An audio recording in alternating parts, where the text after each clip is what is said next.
Bueno, en este video vamos a explicar el funcionamiento de un control PI para un horno calentador de pizza.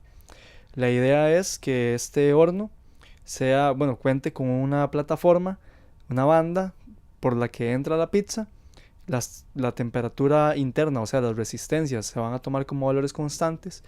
La pizza entra en el horno con una temperatura, esa temperatura es censada y a partir de esa temperatura del alimento, entonces se va a controlar la velocidad a la que el motor va a girar, a la que la banda se va a mover para que la pizza avance más rápido o más despacio dentro del horno, de acuerdo con su temperatura. ¿De qué modo? De modo que si la pizza está muy fría, entonces que dure más tiempo, que el motor vaya más despacio. Y si ya está muy caliente, pues que simplemente pase a una velocidad rápida para que no se sobrecaliente la pizza. La idea entonces, en primera instancia, era comprender el sistema de control de PI, proporcional integral, para el horno. Entonces básicamente lo que se hizo fue un modelado matemático. Vimos que la función de transferencia de un controlador PI, primero que ya es una fórmula conocida, universal, se le puede aplicar la transformada inversa a Laplace para sacar lo que es la ecuación del sistema, que en todo caso también es una ecuación conocida, en la que nos queda el voltaje de salida en función de las resistencias, los capacitores y la integral del voltaje de entrada.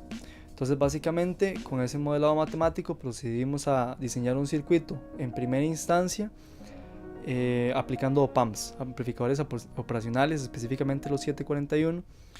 Básicamente el primer amplificador estaba conectado como integrador proporcional, teníamos un segundo como amplificador inversor, y además para hacer la comparación y sacar la señal de error, lo que hacíamos era pues un comparador entre la señal de referencia que teníamos y lo que viene a ser la señal de salida del sistema, para que entonces, de acuerdo con los valores de referencia y de salida, o sea el valor real de temperatura que estamos censando, así el motor se moviera más lento o más rápido.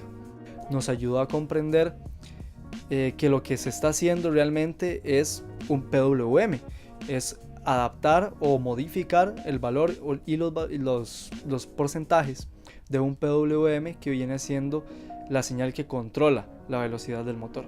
Entonces empezamos a aplicarlo ya con un Arduino, ya en programación más limpia, y pudimos ver su funcionamiento en las gráficas que les mostramos acá en el video. Básicamente en la gráfica la línea azul viene siendo la temperatura censada y la línea roja viene siendo el porcentaje de acción de trabajo del PWM. Vemos como entre más baja la temperatura, más bajo va a ser el valor del PWM. ¿Qué quiere decir eso? Que si la pizza está muy fría, entonces el motor va a moverse bastante despacio para darle tiempo a la pizza de que se caliente, de que esté bastante tiempo expuesta al calor de las resistencias del horno para que la pizza se caliente. Si la temperatura por el contrario sube, entonces el motor va a querer moverse más rápido para que la pizza en este caso no se sobrecaliente, no se nos queme y salga pues a la temperatura deseada. Básicamente ese es el funcionamiento. Como se puede ver en las gráficas, se hicieron pruebas con diferentes ambientes fríos, calientes, temperatura de la mano, temperatura ambiente, agua fría, para demostrar que efectivamente la señal del PWM, la señal roja, varía en función de la temperatura, que es la señal azul, que sensa en este caso el sensor que tenemos, que es el DS18B20. Vemos en la gráfica cómo es proporcional, como si se nota la diferencia cuando se cambia la temperatura, cuando esta baja y cuando esta sube. También el valor del PWM va a subir, aumentando la velocidad del motor o la temperatura de las resistencias. Ese es el funcionamiento de nuestro controlador PI para un horno calentador de pizza.